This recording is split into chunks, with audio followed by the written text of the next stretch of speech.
It only took 3 seconds for my life to fall apart and every second since to take it back. Margot Levine was the silent backbone of Helix Dynamics until the day her CEO publicly accused her of embezzlement. In a world where power protects, the corrupt and the quiet are crushed, Margot must choose, fall in line or fight back. What begins as corporate betrayal spirals into a high-stakes battle of truth versus survival, where every ally could be an enemy, and every secret has a cost. They say it only takes a moment to change your life forever. For Margot Levine, it took exactly 3 seconds. 1. The conference room door slammed open. 2. 12 heads turned toward their red-faced CEO. 3. He jabbed a finger at her and said the words that splintered her reality. It's always the quiet ones. In that moment, every reassuring smile turned suspicious. For years of dedication, endless overtime, flawless records, none of it mattered. Margot, the financial compliance specialist at Helix Dynamics, had just been named the prime suspect in a $2.3 million embezzlement scandal. She sat paralyzed. Her mouth went dry. Around her 12 colleagues, people she had shared birthdays with, worked late with, and celebrated client wins with, turned to watch.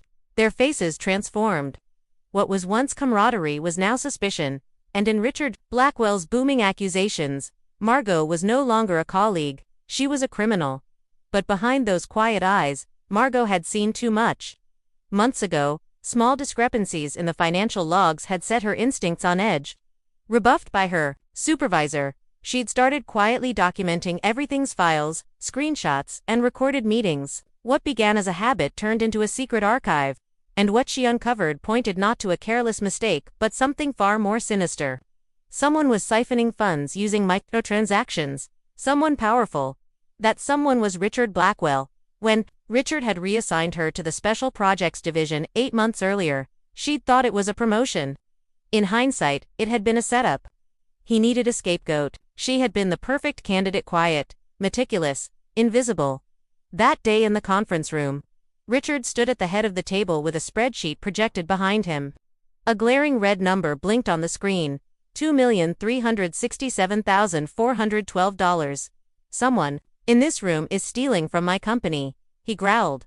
Margot's fingers trembled as she gripped her notebook. Her thoughts raced. 8 months ago, that was when she'd been transferred.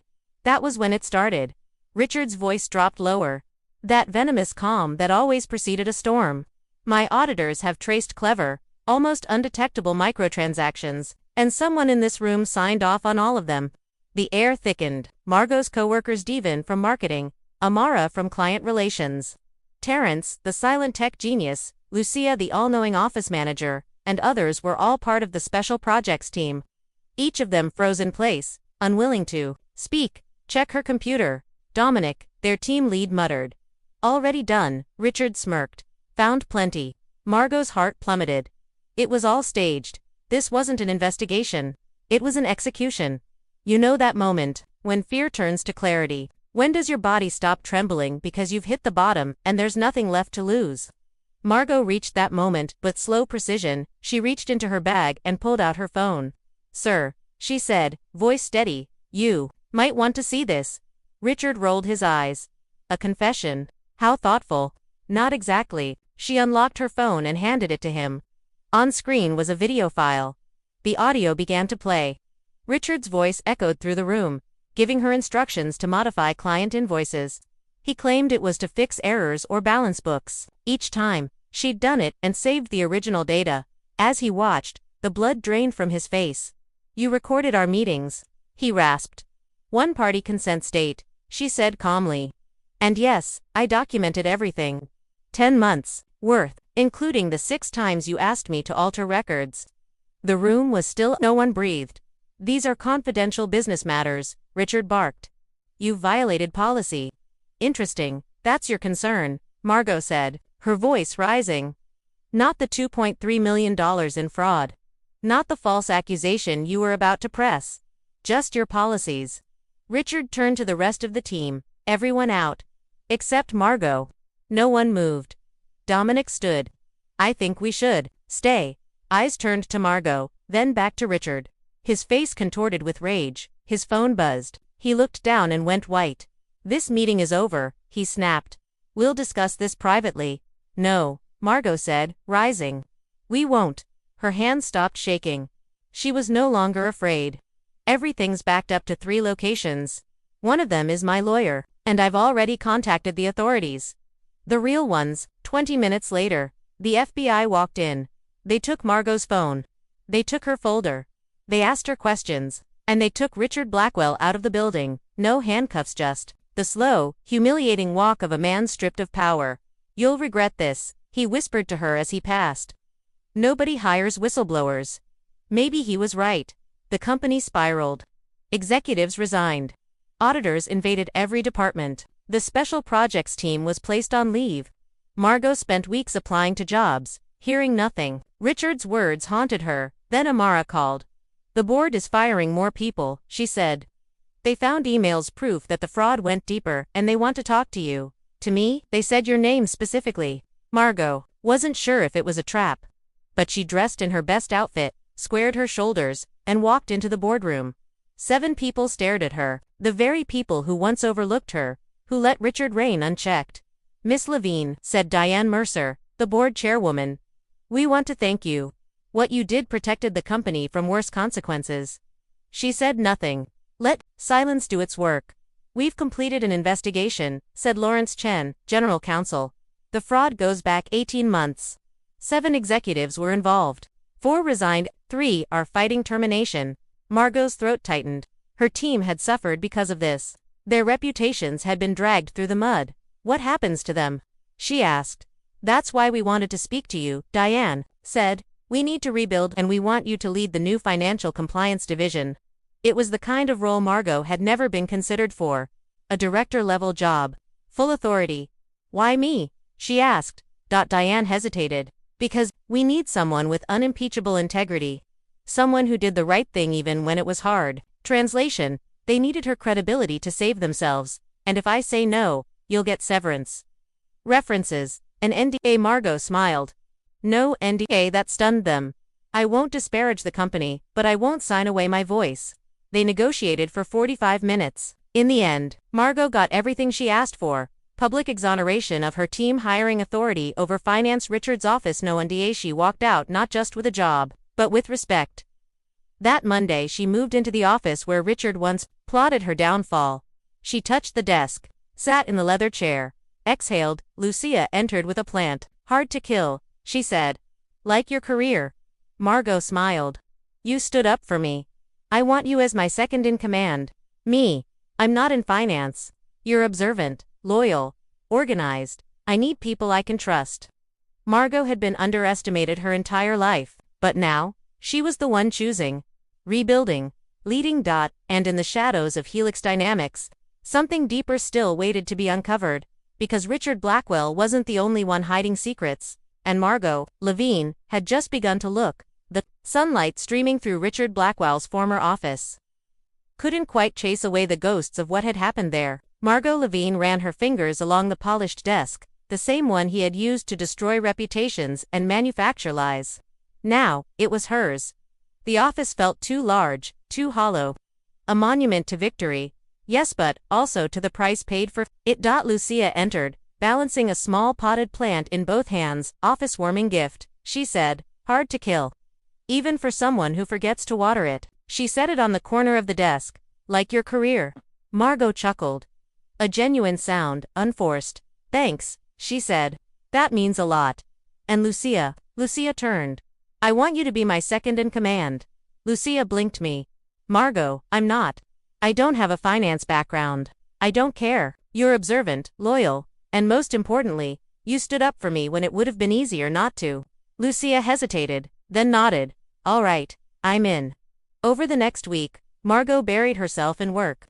She interviewed every remaining employee in the finance and compliance departments. Many she kept. She quietly arranged to be transferred. A few she let go. She wasn't interested in politics. She was interested in building something clean, something real. Terrence, the quiet tech whiz, became her head of digital systems and security. We're building our protocols from the ground up, she told him. Custom, locked tighter than anything this company's ever had. He nodded once. I've already started. Amara came in from client relations to oversee external communications. We're going to be under a microscope, Margot warned her. Every release, every press statement, triple check it. Consider it done. Dominic was the hardest conversation. He'd been the one to suggest checking her computer. The one who'd once cast doubt, but when he sat in front of her, he didn't grovel. I messed up, he said bluntly. I followed Richard's lead because I thought that was the smart move. But I saw what you did that day. You stood when everyone else froze. I want to be part of that. Margot searched his face. He looked tired. Human, she nodded. You're in, but you'll have to earn it. Only Devon declined. This place is tainted for me now, he said gently. I've accepted a position elsewhere. She respected it. Not everyone could rebuild from the ashes. 3 months passed in a blur. 16-hour days became routine. With every layer they peeled back, more rot was exposed. Richard's scheme had roots everywhere hidden: budgets, shell vendors, dummy contracts. The deeper they looked, the more corruption they found. One night, Margot sat alone at her desk long after sunset. The glow of her monitor cast soft shadows against the walls. She was reviewing a series of payment authorizations when her phone buzzed. Unknown number. You think you've won?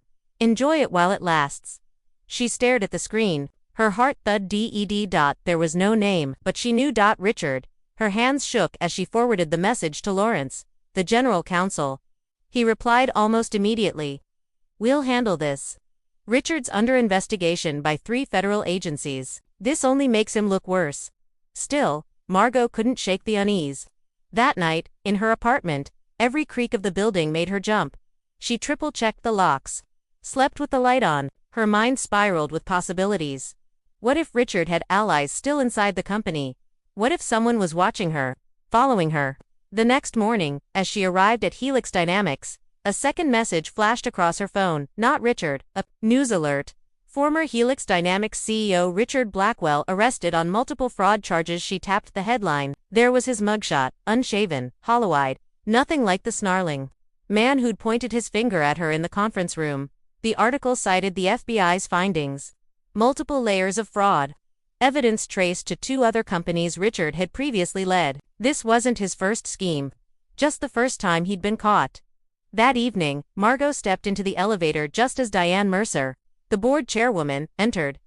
I assume you've seen the news, Diane said, brushing her coat sleeve. Margot nodded. They'll want you to testify. Diane continued. Margot's stomach clenched. Do I have a choice? Legally, yes. But practically, she didn't finish. She didn't need to. Margot understood. A week later, she found herself walking into a courtroom. Her charcoal gray suit felt like armor. Her notebook, full of dates and documents, was a shield. Richard sat at the defense table, thinner now, his suit hanging off him. He looked up and saw her. His expression twisted with something between hatred and disbelief. When Margot took the stand, she was calm, steady. Her voice didn't waver. She told the truth, showed the patterns, described how she'd been positioned to take the fall. Richard's lawyer tried to turn the tables. Isn't it convenient that you're now in a powerful role after accusing Mr. Blackwell? There was nothing convenient about any of this, she replied. I lost friends. I wake up from nightmares. I'm afraid to check my phone. But it was speak up or go to prison for something I didn't do. Outside the courthouse, reporters swarmed her. Miss Levine, how does it feel to take down your boss? Do you consider yourself a hero? She pushed through them in silence. It wasn't about heroism, it was survival.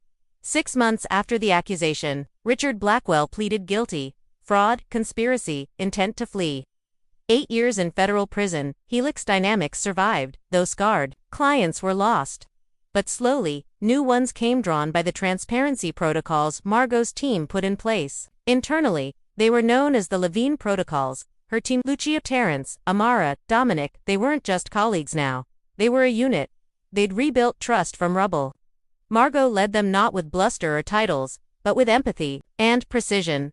1 year to the day after Richard's dramatic accusation, she called a meeting. I want to thank you all, she said. A year ago, someone tried to destroy us. You could have left. You stayed. Lucia smiled. We stayed because of you. That night, alone in her office, Margot allowed herself to feel the weight of it all.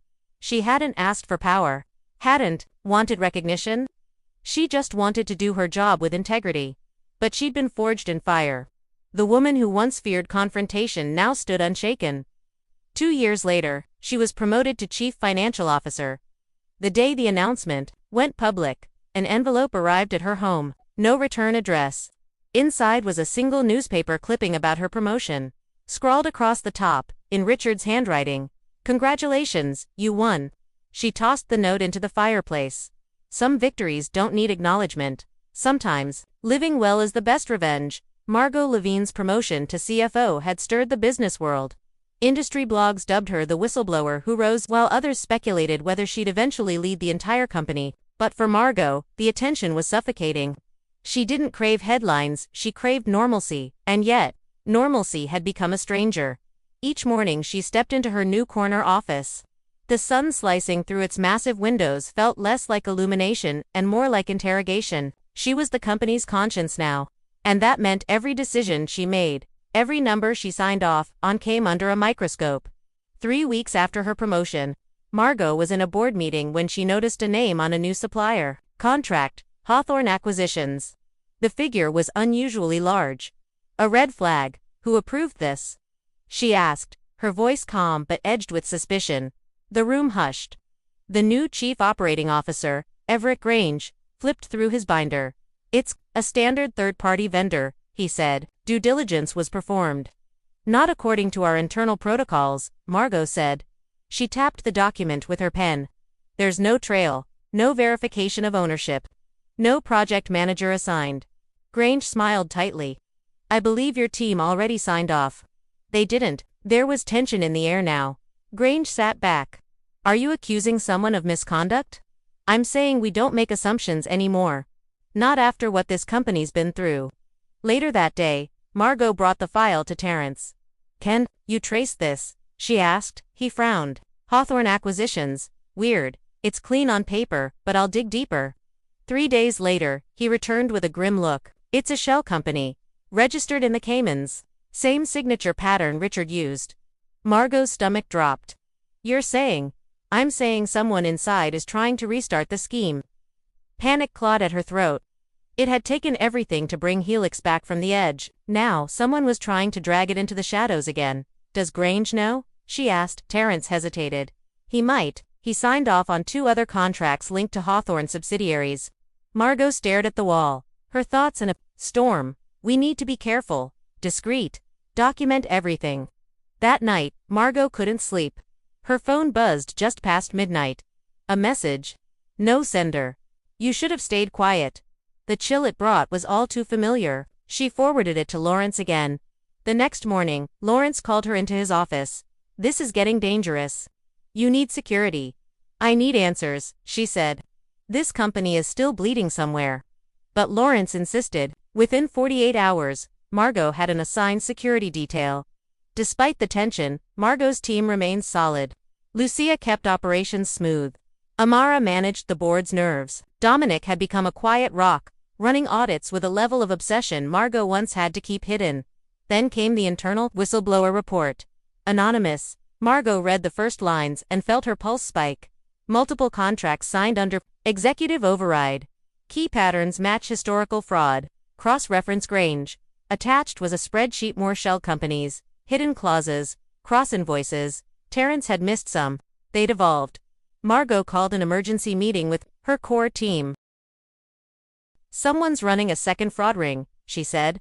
"And this time, they're better at hiding it." Lucia's eyes widened. "Inside job. Grange is connected to too many red flags." Amara leaned forward. "Are we talking corporate espionage?" "Worse," Margot said. "We're talking a cover-up embedded in the recovery itself." They began a silent war. Terrence hacked deeper. Lucia quietly coordinated interview logs. Amara began planting fake flags and reports to see which ones leaked. And one night, it worked. A fake contract, Margot authorized one that was never real, was found uploaded to a private server in Argentina. Someone inside was transmitting data. Dominic narrowed the breach to a device in the executive wing. Margot sent Lucia in under the guise of an audit. Hours later, Lucia returned, pale-faced. "It's Grange. He has a private router linked to an external satellite signal. Not company Wi-Fi." Lawrence moved swiftly. Within 72 hours, a federal warrant was secured. And then chaos. FBI agents entered the building in unmarked cars. Grange was let out in handcuffs. His office, sealed. Files, seized. The news exploded again. Helix executive accused of sabotage by CFO Levine. Margot gave no interviews, but inside, she was shaken. This wasn't over. Grange wasn't acting alone. He had been too confident, too well protected. And then, one final twist, a letter, delivered by courier, no return address. Inside was a photo, Margot, standing outside her apartment, scrawled on the back, "There are more of us. You'll never clean it all." Her hands trembled. She showed it to Lawrence. This time, he didn't try to calm her. "This is war," he said quietly. "And we've just started winning battles." Margot stared at the photo. At the boldness of whoever sent it. She was no longer afraid. Not exactly, but something had shifted. This wasn't about survival anymore. This was about dismantling a legacy of corruption that had taken root long before Richard, something darker, older, and Margot. She had just become its reckoning.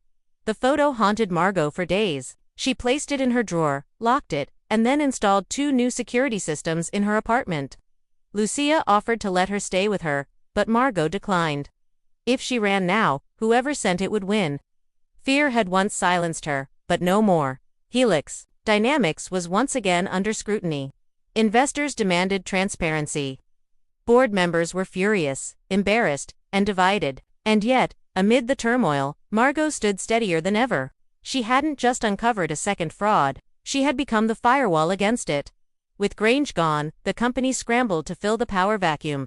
Interim COOs, consultants, and advisors all came and went, like chess pieces in a losing game. But Margot remained constant, questioning every document, validating every transaction. Her vigilance earned her enemies, but it also made her indispensable. One evening, as she sat in her office reviewing vendor renewals, Terrence barged in. "We found something." She looked up, heart skipping. "Another shell company? Worse. A leak from inside your team."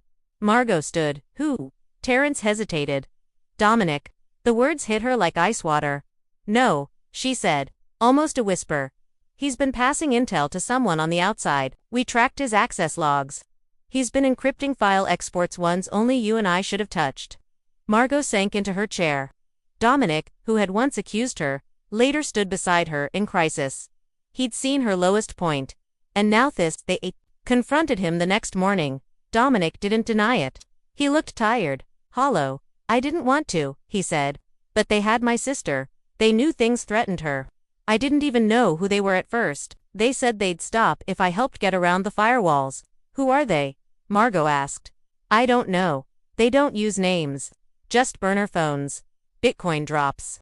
They're not just after Helix. They're after something bigger." Lawrence negotiated a deal testimony in exchange for immunity. Dominic gave them encrypted messages, a USB drive with internal communications, and the name of a former executive Margot hadn't seen in 2 years. Victor Salazar. Victor had left quietly, after Richard's downfall, no scandal, no questions. But now, evidence showed he had set up many of the early shell companies Richard used. He wasn't just an accomplice, he was the architect. The FBI expanded its net. What had once been a company scandal was now a federal corruption case. Meanwhile, Margot felt the weight mounting. Reporters hounded her. Friends distanced themselves. Her reflection started to look like a stranger eyes tired, soul worn thin. Lucia intervened. "You need to step away for a few days." "I can't," Margot replied. "You have to, or you'll burn out before this is over." Margot agreed, reluctantly. She flew to the coast, rented a quiet cabin overlooking the sea. No internet. No news, just a notebook and a fire. She wrote. About truth, about betrayal. About how justice was never swift, it was slow, grinding, relentless. And, when she returned, stronger, calmer, Helix was waiting for her. More arrests had been made. Victor Salazar was now the face of an even larger investigation, ties to foreign investors, offshore laundering, and political bribes. The company, once on the verge of collapse, was now seen as a case study in internal reform, and Margot, she was offered the CEO position. She declined. Instead, she nominated Lucia. "She sees people," Margot said to the board. "And after what we've been through, that's what this company needs." Lucia became the first female CEO in history. Margot remained CFO but worked remotely 3 days a week. She began mentoring whistleblowers across industries, partnered with nonprofits, and wrote a book called The Quiet Ones, a memoir and manifesto. And then, one final twist. 2 years after Richard's arrest, Margot received a visitor request. Federal prison. Richard Blackwell. She debated it for days. Then, on a cold January morning, she entered the prison visitation room. Richard sat at the table, older, gaunt, but still trying to wear power like a suit. "I see you made quite the name for yourself," he said. "I didn't do it for a name," he smirked. "So what now? You write your law, milk the morality play. I came because I wanted to see you once. To tell you I'm not afraid anymore." He studied her. "You think it's over?" "No," she said. "But I'm ready now, and I'm not alone." She left before he could respond, and outside, the sun was rising. Margot knew the fight would never truly be over. Corruption always finds cracks. Power always sought shadows. But there were people like her now. Like Lucia, Terrence, and Amara, the quiet ones, watching, documenting, ready to speak. And when the next reckoning came, they'd be ready.